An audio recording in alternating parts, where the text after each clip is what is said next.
Hey, welcome to Mad Dog's After Show. You're along for the ride with the Mad Dog and Cole, the Undertaker, Farrell. Trophy trucks don't even come with trophies. Maybe it should be Overtaker. Maybe it should be Overdrive. I decided to fly through the air and live in the sunlight and enjoy life as much as I could, and that's just what I'm doing.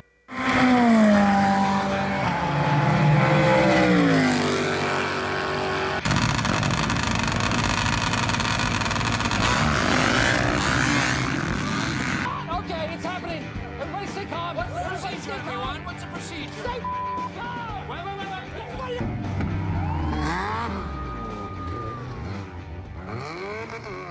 What better way to start episode 81 than those inspiring words from Mr. Evil Knievel, flying through the air, living in the sunlight, and enjoying life.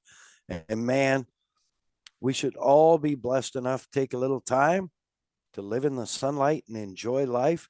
If you do choose to fly motorcycles through the air, which I'll get into a little later, we're going to be really thankful for. Yeah, if you're flying through the air, we have to thank our first responders.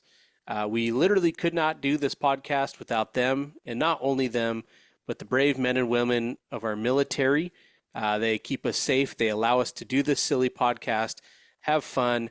All gave some gave all.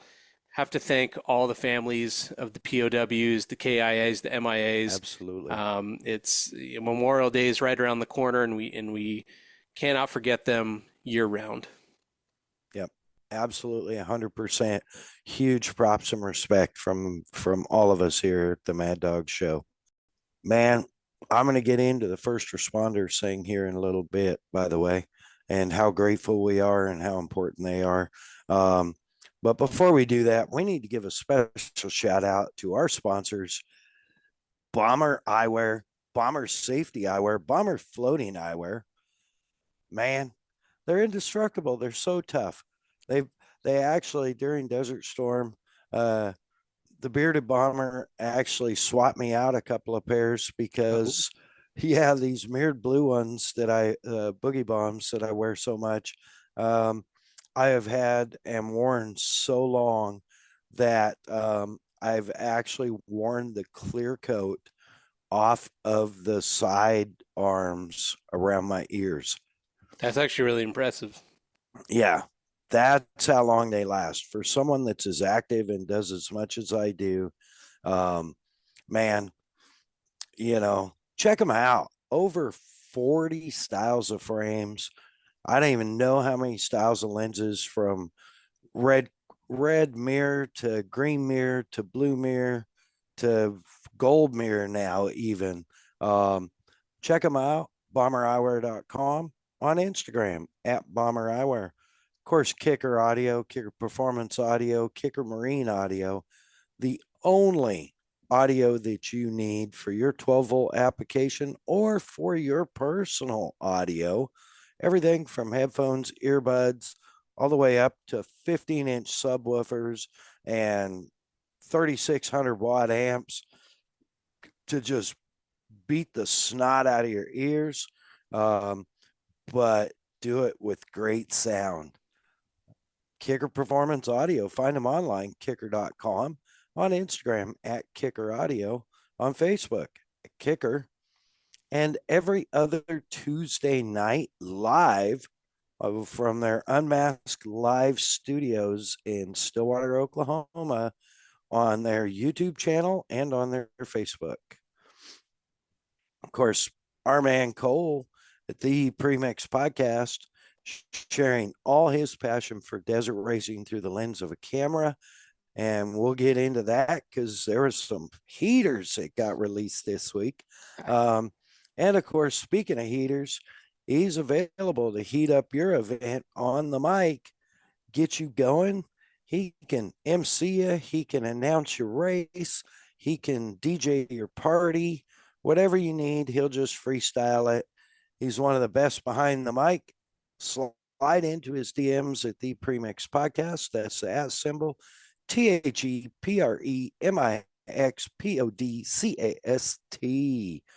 Grandmaster Cole. GMC, I like it. I like it. Yeah, of course, Kelsey Morrell Film. Been working diligently to get our videos of these podcasts up on our YouTube channel. You can find us on YouTube at MAddOG, MAddOG Media. And when you check out those early podcasts, you can get a real idea of how hard Kelsey had to work on those early ones to get them, And still does.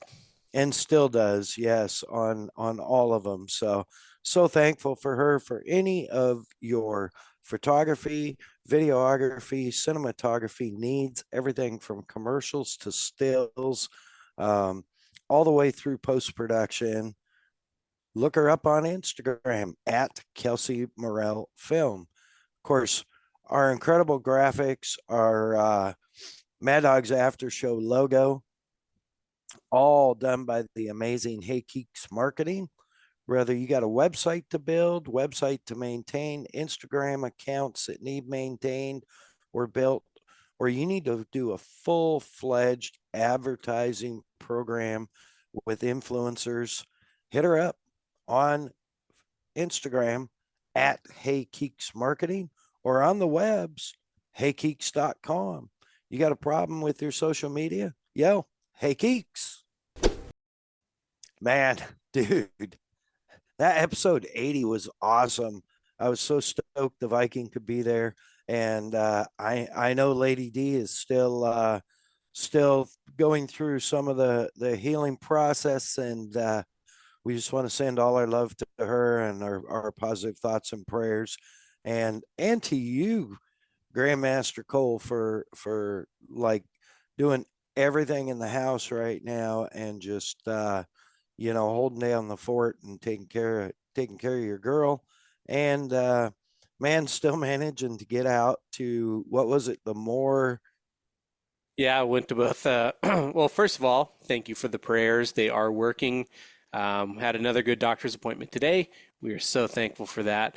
Amen. But keep in mind, flip the roles around. Not, a little less than 4 years ago, I was the one on the couch for a lot longer, and Yes. it's this is a drop in the bucket for what she did. But yeah, I was still able to get out to the Moore race, and then the same night go to the SRA night race, which we'll get into. But yeah, I'm just thank you for the prayers. Things are coming along very well. It's just part of life, and it's definitely going a lot better than it could have. So Awesome. And I'm so glad that you're able to maximize or minimize or do whatever with your time to be able to spend some time with me and do this silly podcast, because of all things, we take having fun seriously. amen. Yeah. So, man, I have got some traveling in the last week. Dude, wow. Like, I rolled out heading for Grand Junction, Colorado for the Kicker Monster Truck Nationals, or I believe this year it's called Kicker Monster Truck Tour.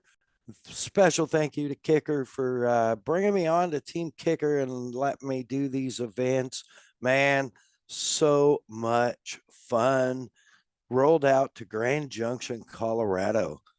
For me, it's about a normal day's drive.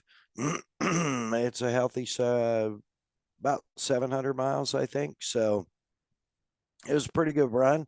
I actually didn't go the whole way the first day because it was my first long road trip of the year. So Had to I ease knocked into that. things. Yeah. Yeah. I wanted to give myself time, and I didn't want to like road dog myself out to death on day one. So, and I knew it was going to be a grueling event because it was a 1 day event, Saturday only, but it was 2 shows. Yeah. So, I stopped hour and a half early, and man, just called it an evening. I made a huge mistake, horrible road mistake that I seldomly make. instead of going the block down the road to the American Food Restaurant, I went across the street to the Little Caesars Express. Uh-oh. Yeah. Little So the Caesars next is morning, already pretty express, so can't wait to yeah. hear this. Let's just say I wasn't very happy for about an hour and a half drive. Oh no. Yeah, pizza's But greasy to begin with. All right. yeah, it was quite the drive in the morning. But we got there, and that's the man. I can't remember what the name of the fairgrounds is now in Grand Junction. Um, but got there. I think it's Mesa County Fairgrounds, but I might be wrong. Um, they have a beautiful outdoor facility, grandstands on one side. We've done arena cross there, summer series before. They've done monster trucks there before, and this was no different. It was monster truck time. Spent Friday getting everything set up and get to work with a local kicker dealer there, DJ Clamfuth, and DJ is an award-winning um, baseaholic, if you will, Well, as what they call SPL or the Boom Boom guys. Um, and super rad dude, ex-pro skater, turned owns his own shop there, Connected Audio Restyling, Grand Junction. Great guy. We had a great time, man. I got set up Friday. He stopped by and visited for a bit. Saturday, got there relatively early. And it was game on, with the gates open for the first show at 11 a.m. Weather was beautiful. Um, it was windy as heck the day before, so we're really grateful to get a nice sunny day. Um, the freestyle guys that were there, FMX guys, one of them was Cody McDonough, who rode for me at Doomfest a couple years with Hassel. oh, worlds Yeah, colliding. Okay. yeah. So it was great to see him. We caught up a little bit, and getting to the first responders part. Unfortunately, during the freestyle show in the first matinee, um, Cody went down hard. Um, Not exactly sure what happened. I couldn't see any of it from where the booth was, so I just got the recap and did see one video that the incredible Jack Jackson shot, who was there for the media. He handles their media, social media, pictures, videos, all that for the Kicker Monster Truck Tour, and Jack, on top of everything else, is just a great guy and a great friend. But yeah, he went long. Both riders went long, and they both saved it on the first jump and the second jump.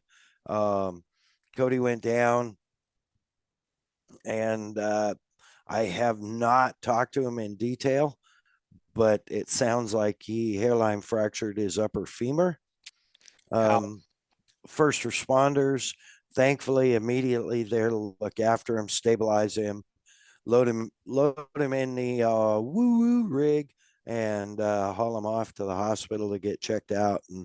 And he was able to come back later that night and was actually walking under his own power, but Wow. was gonna have to go back to Washington and see his doctor up there, and um, hopefully no surgery required or anything like that. But he went down pretty hard, overshot, and um, theory is perhaps their marks got messed up from practice, where they had their marks got somehow messed up in the first rounds of the monster truck and tough truck, and the airbag was maybe the jump was a little short. That's kind of what general synopsis came up as, was they were jumping 75 on a 65 gap. Jeez. Yeah, that's that's a lot more. Man, we always talk about it's what's worse, coming up short or going long, and the answer Well, there is no perfect answer, but Right. I've never had a nightmare about coming up short. I'll just say that. Yeah. Yeah. Well, in the yeah, the other rider went down and got bruised up pretty good too. So um unfortunately they had to, call the freestyle show short, but the monster truck guys did a great job. And huge shout out to the Grand Junction crowd out there. Man, they sold out a Saturday matinee. Wow. Packed, standing room only. And they had already sold out the Saturday night show by about 3 o'clock Friday afternoon. So, Damn. very successful shows. Talked to a whole bunch of people for sure. Was grateful to have DJ there and my good friend Matt, who works for a company that is a kicker distributor and rep firm. And it was great to have those guys there, have the extra hands, have the extra voices. Awesome show, good times. And it was the night show went off, and they managed to find a couple of freestyle riders that weren't riding that weekend that were within a couple hours away, and they actually came down and rode the night show. And when you were talking about coming up short, unfortunately one of them came up short on the bag. Ooh, met the airbag. Yeah, they didn't get Yeah. that practice earlier, huh? I mean, not that apparently it would have helped that much. Sounds like, No. but Yeah, it just, when you get called in last minute, I mean, those guys have huge balls. One, yeah, just to jump in last minute and go, well, we're going to huck it and hope it goes okay. see what happens. Yeah. So, first responders on the scene again. But no serious injuries. And man, the monster truck show just had the people yelling and screaming and going crazy. And of course, the tough trucks, and they had a bunch. Grand That's the Junction is a best. motorsports mecca. A lot of motorsports there. They had, they must have had 10 tough trucks at It's pretty least. good. Not bad. Yeah. And, there was guys in two-wheel drive Rangers that they had 2x4 blocks in the coils, and man, just hucking it down the whoops. I volunteered to race the Razor against them, and they said I couldn't. It was an unfair advantage. I mean, fair, right? That's a Yeah, purpose-built off-road vehicle. I mean, I'm yeah, not saying it would go well on the corporate side of things, but yeah, a tough truck is supposed to be it's supposed to be the guy that's sitting out in the stands and it's like, you know what, I can do this, and then they go wreck their daily driver. That's the most beautiful tough truck there is. yeah. Most of those guys are using now. They've picked up on it. Most of them don't use their daily drivers. They go buy a Salvage, $500 junker from a wrecking yard that runs. And spray paint the tires, and away you yep, go. yeah, it's always entertaining. Just so much fun. I love watching tough trucks. Probably my favorite part of the monster truck shows is the tough trucks. You know what sucks is that we have tough trucks out here at Orange County Fairgrounds, but we're in Orange County, California. So like the cheapest truck out there is like $65,000. Right. So they do Yeah. great, but it's boring. Where you go Right. anywhere else in the United States and it's guys sending it and stuff that shouldn't be sent. And that's Yeah. the real spirit of tough trucks. $500 beater Jeep Grand Cher Wear your 86 Pep Jeep Boys Grand helmet. Cherokees. Yep. Yeah. Wearing your Tupperware strapped to your head. Yeah. Nah, it was a great show. And then I was really thankful for DJ and Matt. They stuck around, helped me pack up. So we were able to get wrapped up in pretty quick manner. And I think I was back to the hotel by 11 o'clock that night for a change. On a full pack up and trailer hookup. And fortunately, the hotel had trailer parking because it was about a 15-minute drive from the arena. All right. So parked over there, got up early and got on the road, man. I knew I had 700 and something miles to make that day. So it was, and I knew it was going to be windy. There's wind warnings everywhere. Uh, it's just, that's beautiful country to drive through. Um, and I know, I'm sure you've been that way from 15 across 70 towards Moab and all that. I actually haven't, but Oh, really? no, no. It is gorgeous, gorgeous country. Well, it looked good from Um, your Snapchats. Made me jealous. yeah, it really is. It's a little tougher to enjoy how beautiful it is, even though the sun's shining when you're driving in, 30-mile-an-hour sustained crosswinds with 50-plus-mile-an-hour gusts. And the wheels at 2 o'clock, 3 o'clock. Yeah, fortunately, the old grinder is pretty stable. So even if you get a big gust, like you'll feel the trailer move, but it doesn't move the truck around a lot, if you know what I mean. So, it's tiring because you're always On like, edge. yeah, Yeah. you're waiting for that next gust to be 80, not 55, and it won't keep, it's so windy. After I hit the 15, I'm driving into a headwind, and it wouldn't even keep the speed limit, which is 80 Oh on man, cruise control. So yeah, you're watching your fuel mileage go to literally nothing. yeah, yeah. Through that stretch, it was about 8. Still not the worst, but yeah, not as No, good as you would hope. no, no. I think for the whole round trip, because of all the wind coming home, I averaged like 9 miles to the gallon. Yeah, I mean, I don't know. Could be worse, right? But still It not could be. great. I've gotten worse. I've Yeah. averaged worse. Going across Texas one time, Oklahoma and Texas in a giant headwind, like 60-mile-an-hour headwind, and it was at the point where I was getting nervous because I'm out in the middle of eastern Texas, and there's heading towards New Mexico. There's nothing out there, and the fuel gauge is just like dropping, like like sands through the hourglass. Yeah, you would have, if you would have found the station, you would have paid 7 gallons, $7 a gallon for diesel at that point. Sure, Yeah, just to limp it in. yeah. Fortunately, I rolled into this little tiny town, population 300, and it had, of all things, it had like commercial card lock, Okay. but they had it set up with also a card reader. Oh, okay. I'm like, oh, thank you, God. I thought you were gonna say, thank God they had commercial diesel. I'm like, dude, don't put that on the podcast. Yeah, no, no, no. No, I wouldn't have used commercial diesel. Never. We love our taxes. Yes.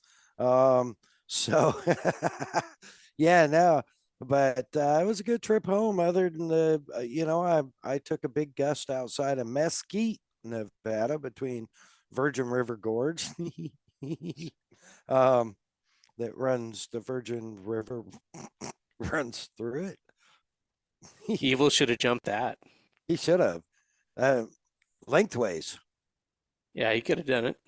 Yeah, easily. Um, yeah, I took a huge, huge side gust.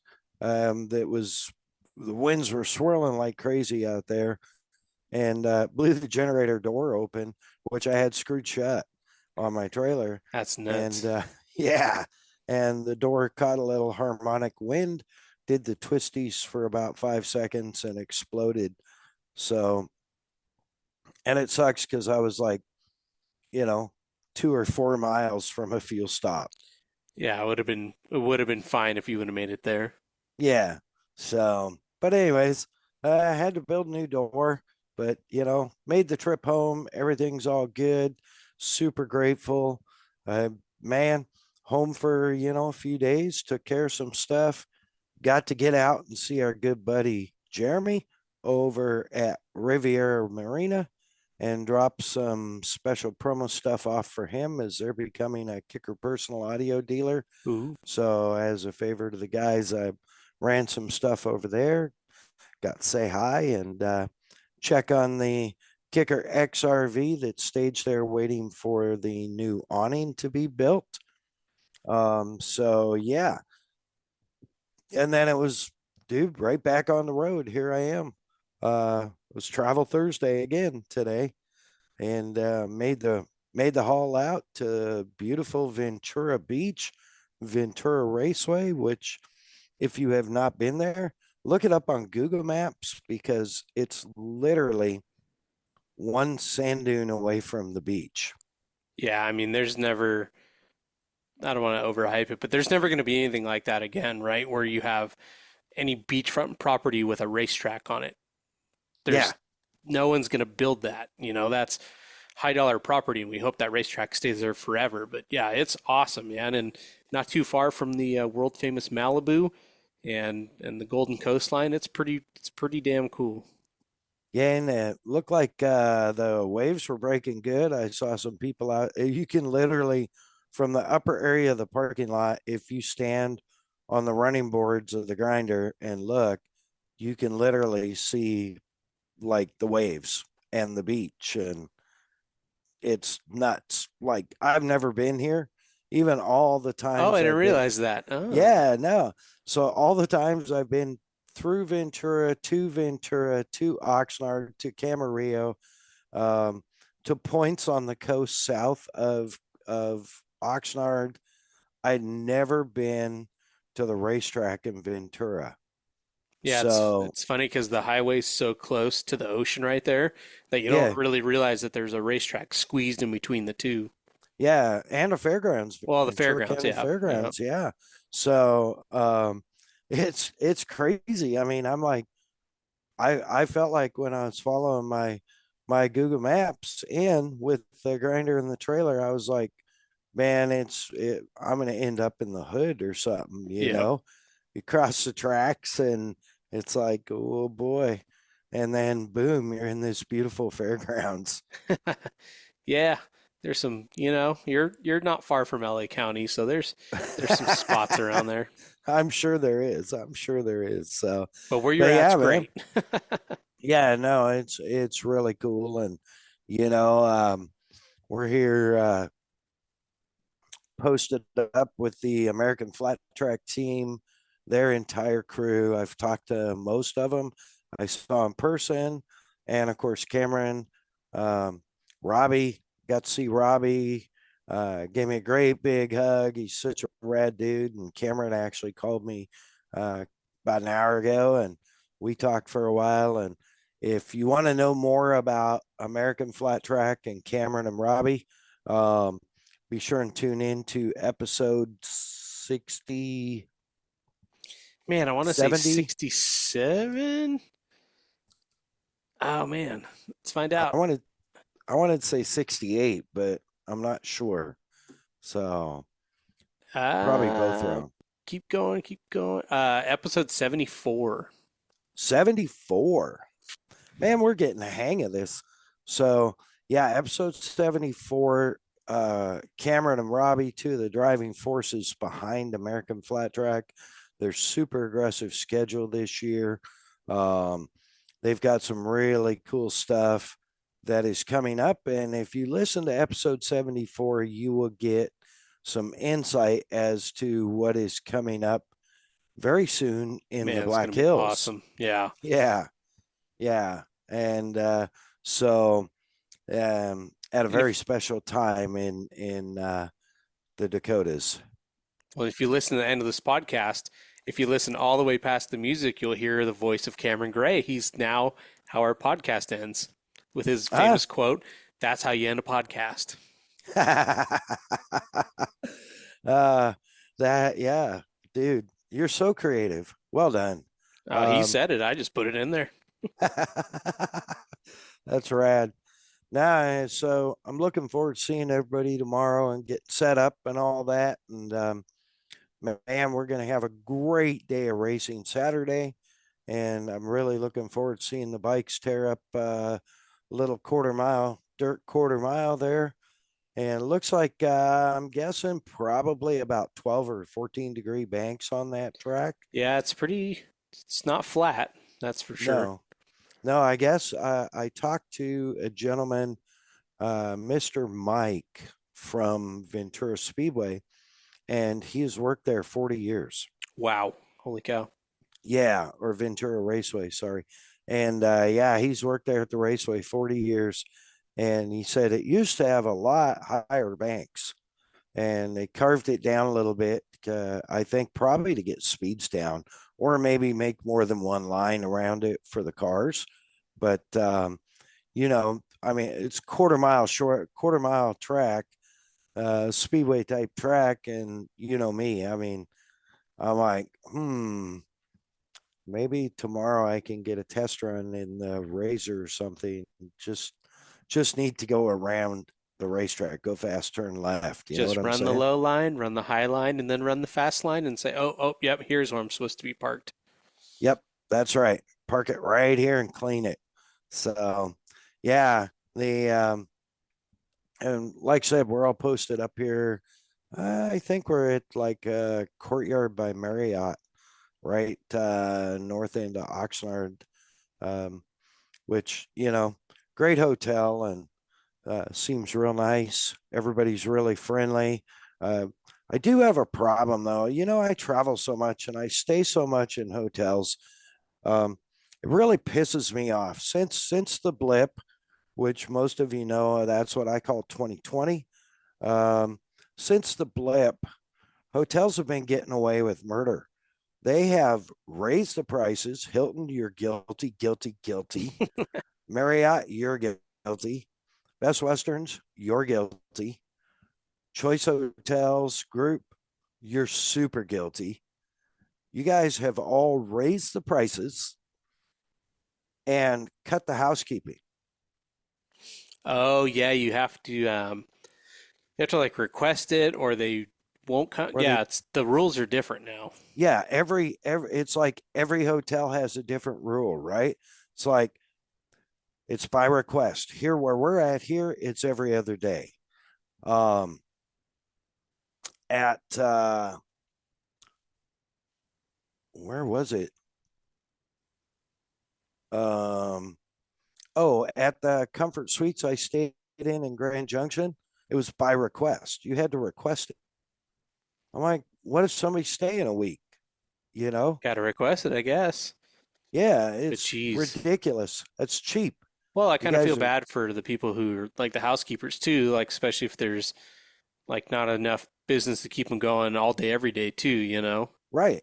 Well, and that's the thing is you're not only cheap, you're padding your pocket. You've raised your rates, and in most cases, the amenities that you have were already established. Your cost hasn't gone up other than base operating cost. You've raised your rates much more than base operating costs have gone up. You've cut your housekeeping staff in half or worse. Shame on you. All you hotels that don't have everyday housekeeping, shame on you. You're out of line. You're un American and you piss me off. Amen. Rant done. No, So well, I I had to got a get that rant off too. my chest. While you're That ranting, really I got bugs me. Go do it. You're in Oxnard right now, and that is Yes. the dirtiest fucking football team I ever played. God, and those refs didn't see anything, I swear. And then I did a retaliation, and I get in trouble. Rant over. All God, right. Whew, I feel so much better. I do Don't too. you? I'm still Good. pissed 20 years later, but God, This is like therapy. it is, and racing helps a lot. Yeah, for sure, without a doubt. Speaking of racing, man, you were out at the Moore race. Yeah, it was cool. It's a good Saturday. It's the last, how do you call it? I guess it would be the last spring race because the next race they do is at Glen Helen, which is a wild one in July on the short course. A lot of big jumps, but this is the last desert race for the spring season for the Moore Series. Man, it was so nice.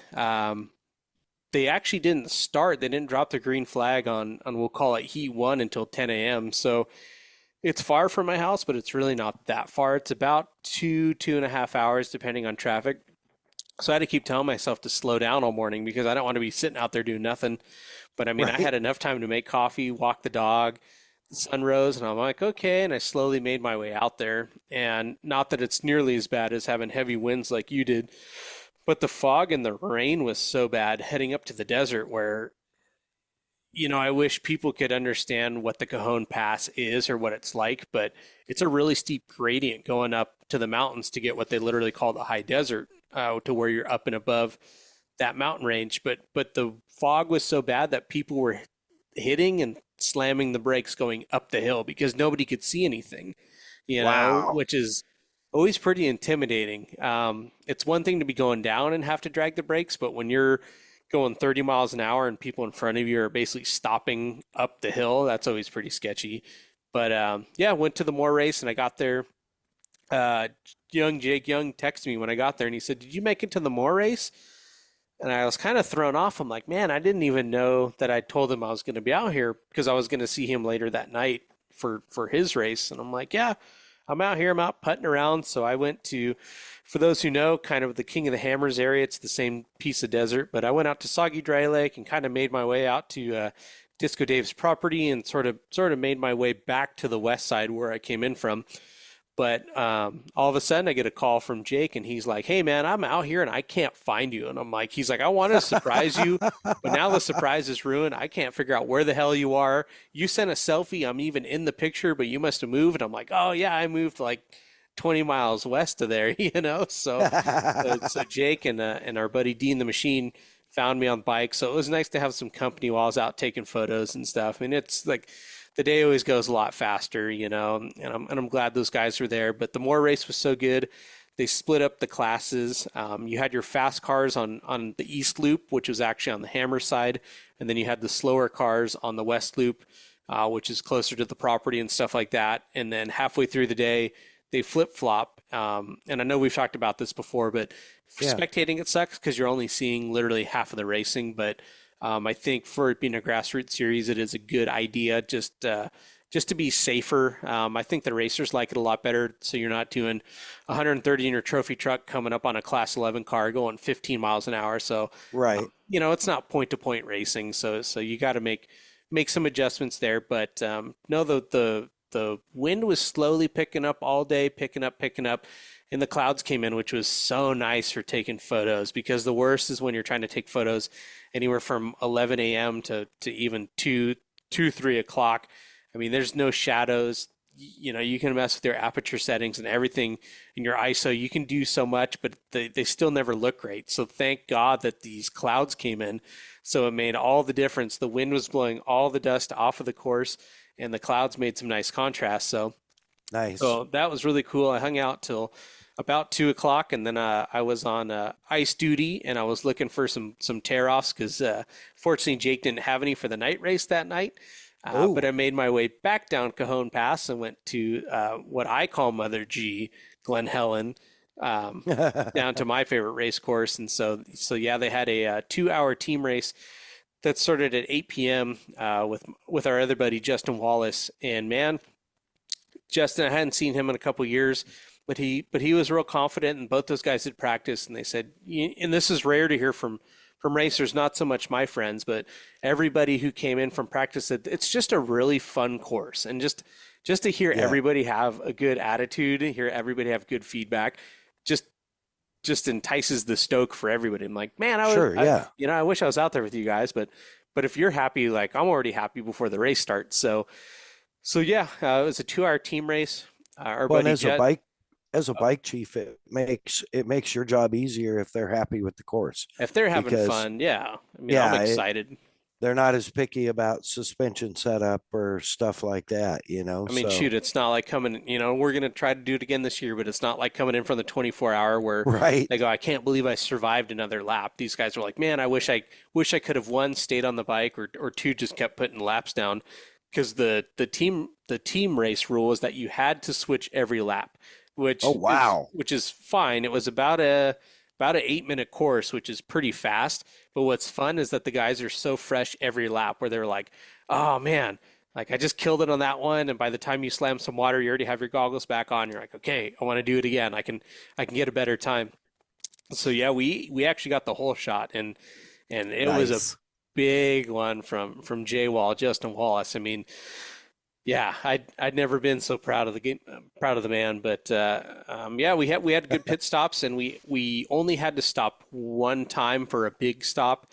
If we had a desert tank on the new bike, we could have even done it quicker. But props to Jake who had a Baja Designs light that he had on his old WR. Well, he's got a brand new YZ, and instead of this thing being hooked up to the stator because it's a track bike, it doesn't have all this wiring that his, we'll call it, his desert bike did. He Right. ran a Milwaukee M18 battery straight to this Baja Designs light, and he goes, "Okay, I ran this thing in the garage. It lasts about an hour, so if we come in at, I don't know, 50 minutes, we just got to swap batteries." And I was like, "All right, Nice. this is different." But he even had it on the quick disconnect, just like it would be on the charger and everything, and the Oh, thing was nice. kind of jimmy rigged. And so at first, he had the battery in his Camelback, which was going to work when he was Ironmanning it. But now that Justin was going to be his teammate, the whole plan changed. And Jake took the seat off, and he took this giant M18 battery and put it in the airbox and closed the seat. And he's like, "Hey, it fits." So we had to come in for the pits, and we go, "Okay, we got to do 2 gallons of fuel. I got to unbolt the seat," which is so weird on the new YZs. It's not two 10 millimeter bolts on the sides. It's one 8 millimeter. You flip this little lever on the back of the seat, and there's a bolt right in the center of the back seat, right above the subframe. So Huh. everybody had their job. It was like, okay, this guy's gonna fuel. I took the seat off. Somebody else replaced the battery. I put the seat back on, but we did it in about 50 seconds or so. So we had a really Well good done. stop.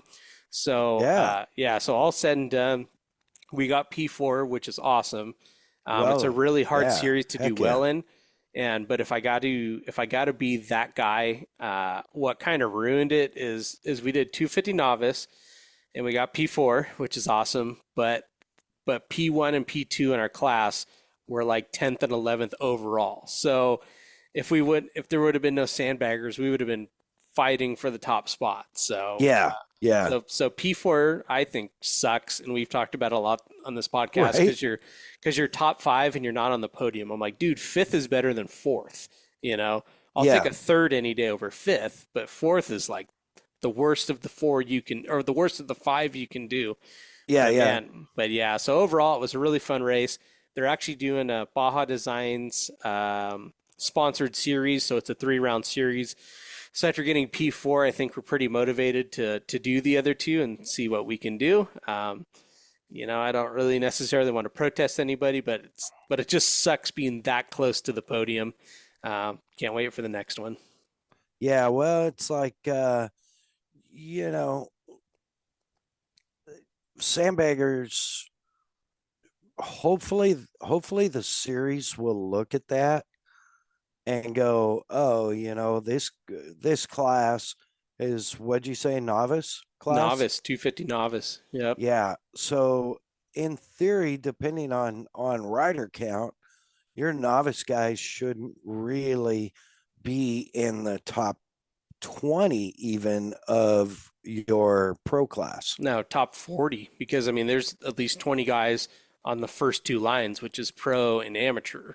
Yeah. So yeah, you can have a bad night as an amateur, or you can have a DNF as a pro, but man, yeah, top 10 as a novice, I'm biased, but it's not a good look. Yeah, no. Well, maybe they'll deal with that and get that sorted out. That used to bug the crap out of me when when we were circle track racing. You get these guys that you knew were sandbagging. They'd come out and we be running. We ran quarter mile paved speedway, and we be running, like 14 nines, 15 ones, 15 twos.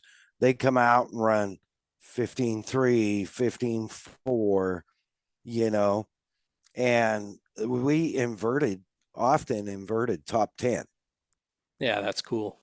because you had 25, sometimes 28 cars on a quarter-mile track, Wow. full-size cars. Damn. So that's a traffic jam, and it sucked because you knew these guys were sandbagging, and they'd end up inverting on the first row or the second row, Yeah. or you'd have guys that had come out just to get the check. Maybe they weren't quite fast enough to get in the top 5 and get the payout in the A main, but they were a top 6 car, but they'd sandbag and end up in the B main. Yeah, professional B mainers. Yeah, Yeah. and take home the check for the B main because, they didn't want to have to get up and fight for the A main money. And it sucks. It's bad for competition. And I've protested a couple, and I've had back in the day, MAddOG was a lot more mad and a lot more dog. And, I'd had some intense conversations with some sandbaggers. And, there's nothing better than whooping their ass on the track. Oh, of course. Yeah, I mean I don't know. Let me pick your brain on this. So you crew chiefed for a much more extensive period than I've ever been on this side of the wall, but how I think about it is and Jake and Justin, plug your ears, if I was on the bike and I got beat that bad, at the end of the day, I'd be like, okay, well, I've been riding all my life. Maybe I shouldn't be in novice class. Not saying that's what the deal is with these guys, but if I was on the bike, Right. I'd be like, okay, yeah, those guys are sandbagging, but it sucks. Like, I wish I could go faster. But because I literally had no control over the race pace, besides just trying to do fast stops, it somehow like pissed me off more. Where I'm like, damn, dude, like my guys are trying so hard and they're going so fast and they got such a good start, but you guys are going to come in here with maybe one novice and one pro and going to sign up in novice. That pisses me off more that I'm not on the bike for some reason. Right. Yeah. And it's really, well, it's unfair, and hopefully the promoters will get a look into it and a handle on it, before it turns into something on the racetrack. Because I know our promoters, when we were circle track racing, at first wouldn't do anything about it. Oh, really? Interesting. Yeah, they were like, well, We'd rather it's not be involved. really hard to prove they're sandbagging. We just think they got the handle figured out or whatever. But then, that happens a couple weeks in a row, and the third week the sandbagger ends up in the wall. Then the promoter starts looking at fourth week sandbagger ends up in the wall. The promoter goes, oh, what's going on here? Oh, Well, hey, we've that's been telling interesting. you for a month, but apparently his car's fast, but he doesn't know how to drive. He always ends up in the wall all of a sudden. Oh. So, and with that, I have seldomly told a driver to put another car in the wall. Yeah, that's pretty wild. I mean, sometimes it has to be done, but Yeah, and it's sometimes things have to be done. I mean, when we were racing, there was times where you would get really close and things would happen, like maybe you flare your elbow and accidentally hit somebody else's arm or handlebar. Stuff like that, you never know. Stuff yeah. like that can happen incidentally on accident, to people that piss you off. But if the smart ones learn and don't piss you off anymore. So, yeah. Yeah. Yeah, and it's usually And shame on me for encouraging that, but we need more of that back in motorsports. no, I mean it's I'm not against it. And to be full transparent, it's like I really do like the family that runs the series, and they go back a long time and everything. So you almost feel, to be honest, you almost feel bad raising a stink about something because it's like you already know what they have on their plate to begin with. So you hope that it does sort of work itself out, or that you have this pipe dream of the guys like, ooh, like, we didn't really get away with that one. Like, yeah, we won, but that didn't, we didn't sell it well. So hopefully they bump themselves up, or maybe not even chase the series, because at the end of the day, it's like everybody works Monday to Friday, 6 to 6, right? And we're Yep. just trying to have fun on the weekends. But yeah, when there's that sort of highway injustice, it kind of got under my skin.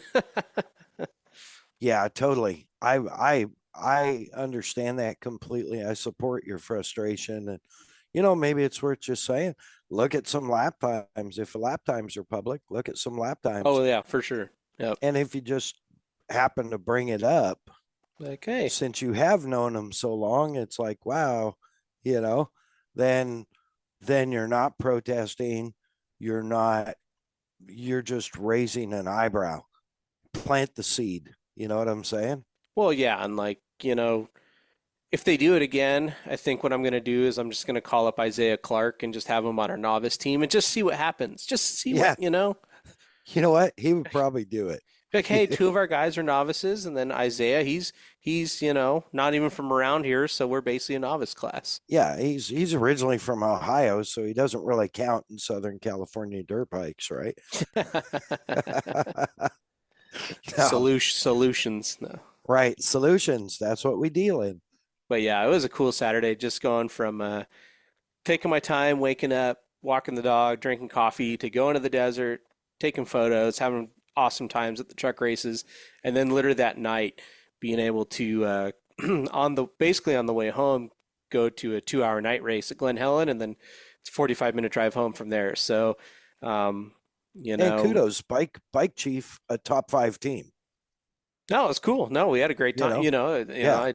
It's like I wouldn't Like, I don't know if I'd do it if it wasn't fun or if it wasn't appreciated. So yeah, yeah. No, I understand that completely, and I can tell you, you know, um,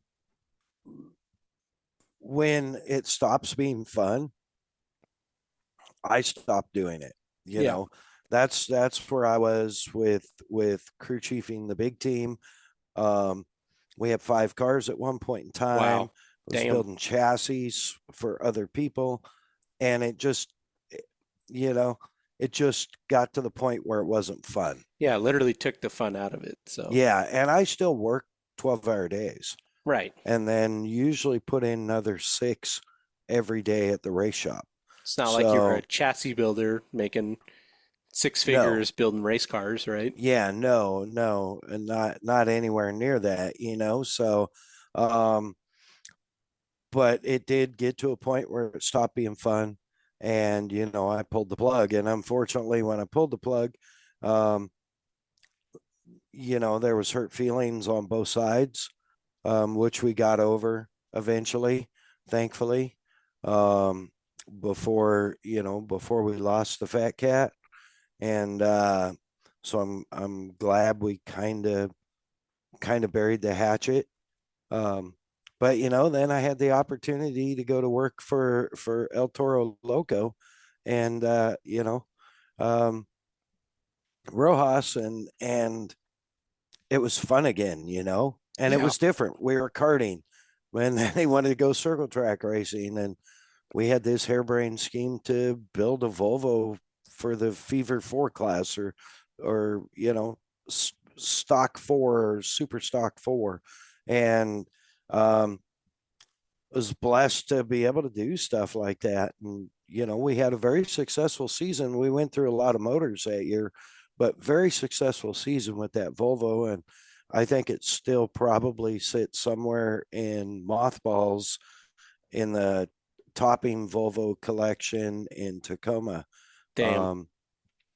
That's where it went for me, was to them. And then we decided we wanted to go back to he wanted to go back to V8 cars, and he'd never done V8 cars. So you know it and that was fun. But it's yeah, it's crazy. And then kids. So like, but yeah, you're absolutely right. If it's not fun, it's hard to keep doing it, hard to be energetic. And it's the same thing with shows and events. Um, I get people ask me all the time if I ever get tired of it. And sometimes I get tired of the that Processes. I processes don't know. that it takes to go through to get to where I'm going or whatever. But I have yet to get tired of the setups, of the events, of the people, you know. And I don't get to see as much racing as people think I Yeah, do, true. Yeah. You're you you're know. there, but it's not it's a surprising weekend when you get to see the racing. Yes, If you're in a good absolutely. spot, you know. And Absolutely. and you don't have to agree with this because comments are the worst thing you can hear sometimes, but like if you like I think about what you do and how you travel and your diligency and your scheduling and how much you care about the company and the product and stuff. I can't literally think of anybody else doing it, right? With that amount of care, unless it was literally your own damn company. Like I think of guys like Russell the Love Muscle and stuff. Right. I Sir don't, Charles. Charles, yeah, of course. It's like I don't see if you backed away and said, there's no way you could say, okay, I'm over this. I don't want to do this anymore. But I have a guy who's a carbon copy of me. It just doesn't exist, you know? So I think you can Oh, lay your thank head you. comfortably at night knowing that, you know? Yeah, I really hope um, that one of the kids would jump in there, or that I would find an apprentice at some point that I could teach or train. Um, and really the grandpuppies, um, man, they're still 15 or more years away from Yeah. being able to do it. And, I don't know if I can do it for 15 more years. You know what I'm Yeah. saying? Yeah. So it's, we'll see. I love it. I really do Yeah. love it. I enjoy it. Sometimes the travel's grueling. Um, but you know, there's great reward when, like Sunday morning, I'm rolling out of Grand Junction, and I'm saying my prayers out loud in the truck, which I do every time I take off on a trip, and I hardly have a voice. Yeah, that's fair. That's a good, yeah. You know, it's like, that's so awesome. I talked to so many people. I had so much fun. That was so great. Um, Man, you just, like, you can't replace that feeling. But then the other side of things is when I'm at motorsports events, it's still my connection because, I'm not crew chiefing, I'm not building cars, I'm not racing, I'm not actively involved in a race series at this point, or in any plans for a race program, um, yet, or I mean, at this point, or whatever. What do I mean? What you're saying is your scheduling is dependent on multiple events that aren't one series. Yes. And I'm not, um, this is still my hook, if you will. Because, motorsports is a drug Yeah. through and through, bro. Like if you were Like, doing drapes or something and you wouldn't be so excited to get on the road every weekend, right. Unless you had the massive passion for drapes. which that would be weird. It, yeah, it'd be a little odd for sure, but, uh, I don't know. But Everybody's got their thing. yeah, I'm not judging.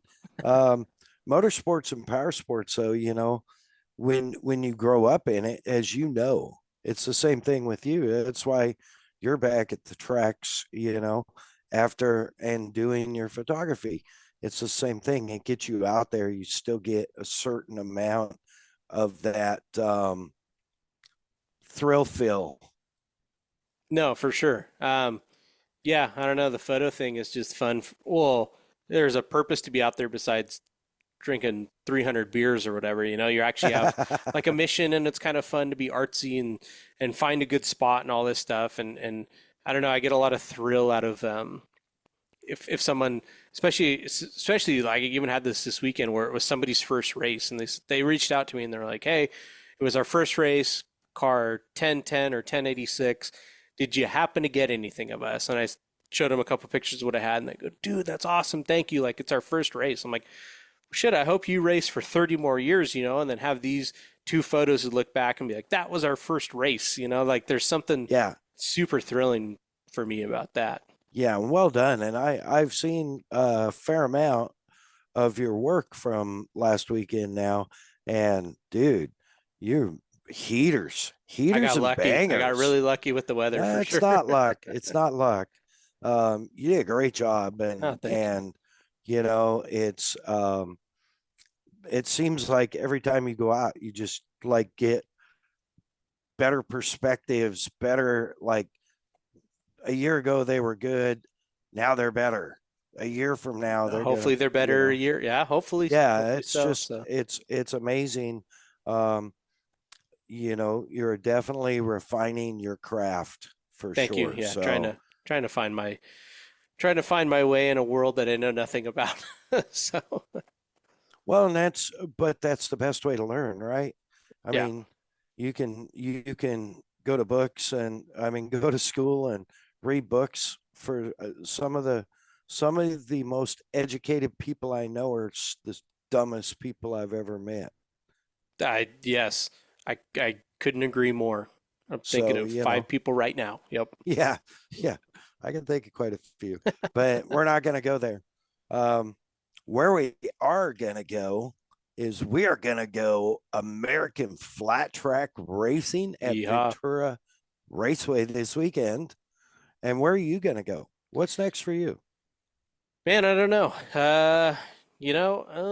July I got something, but June, man, sorry, kind of on the spot here. I got nothing on the calendar right now. So that's a good thing and a bad thing. I need something to look Yeah. forward to, but my schedule's pretty open.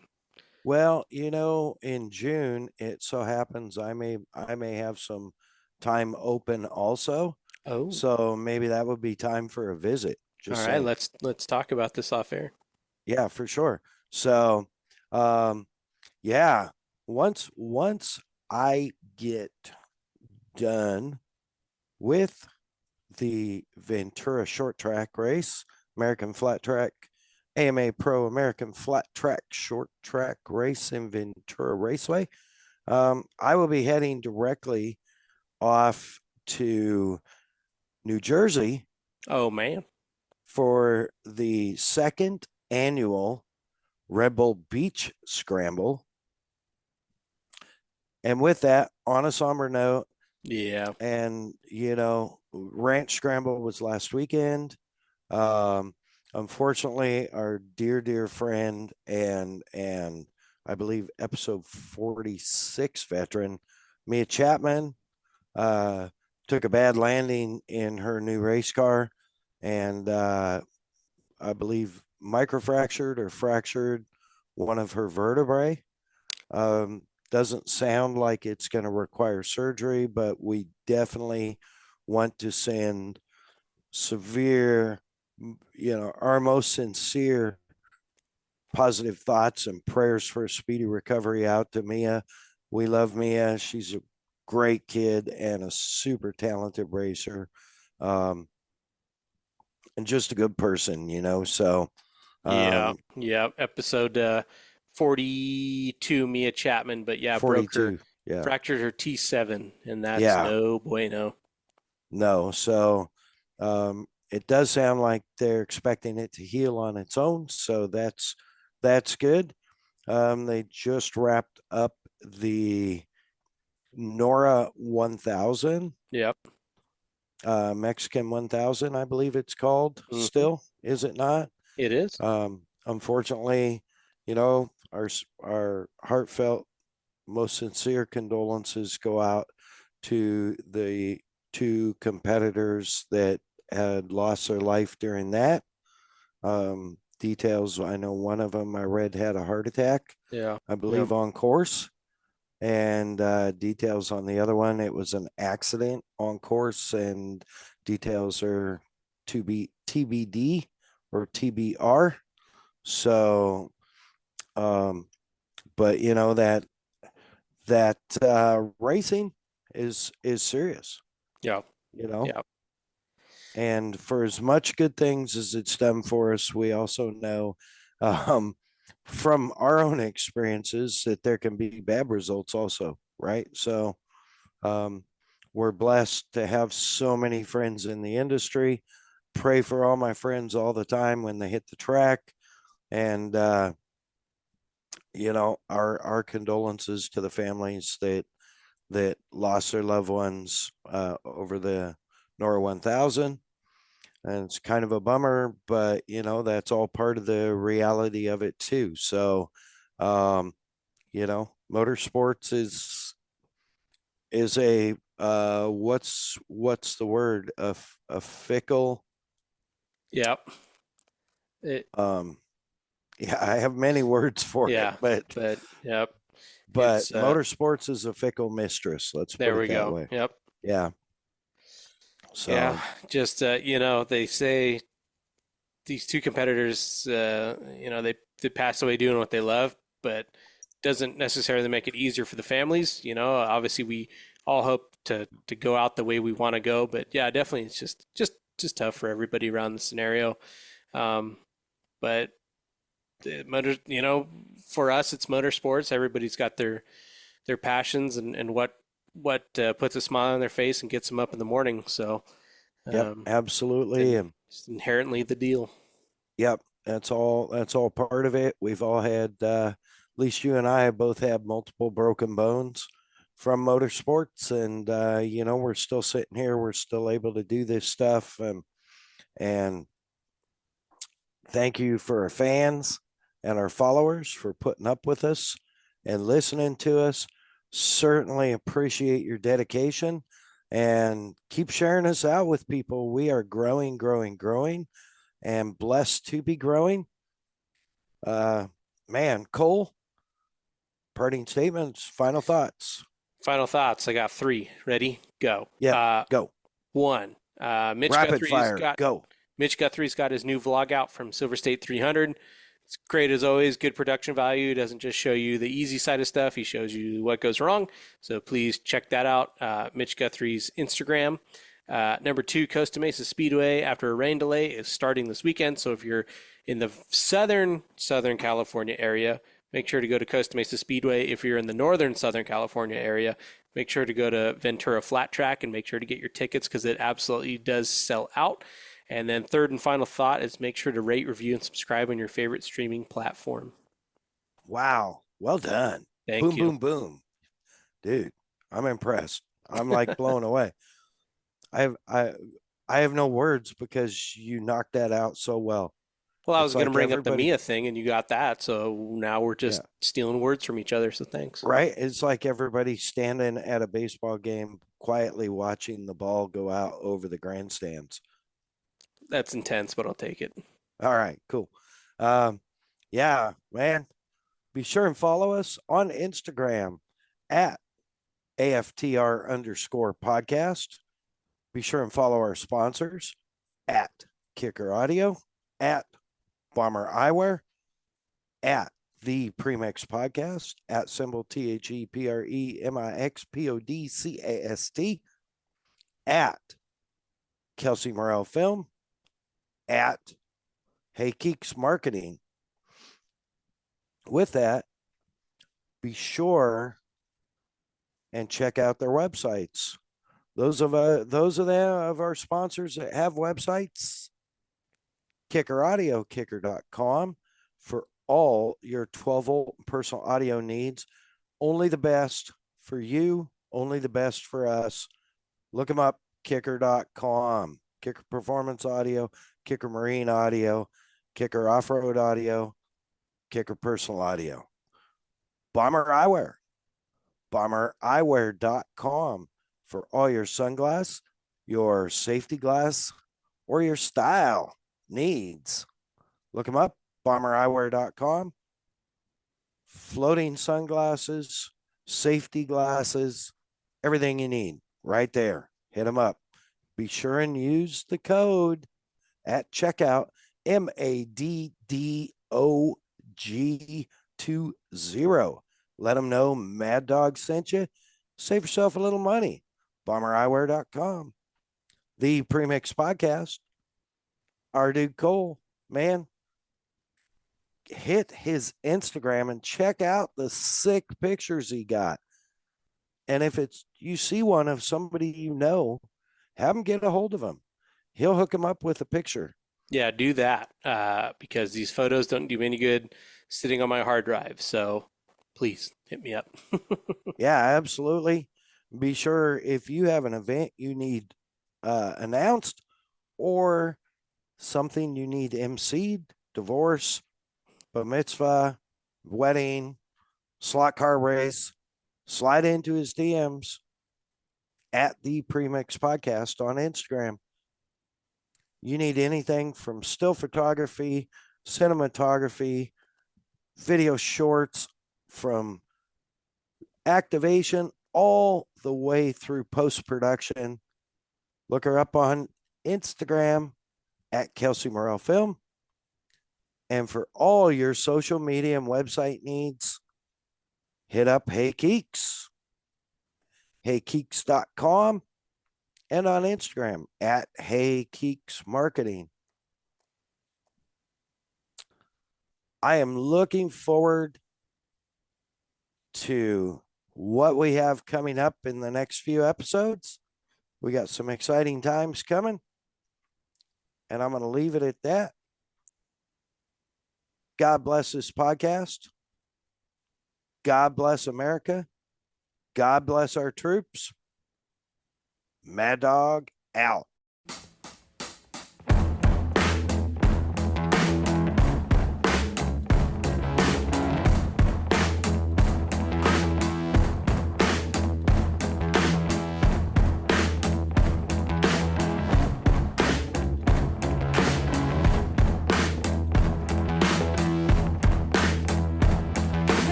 That's Robbie, how you do the podcast.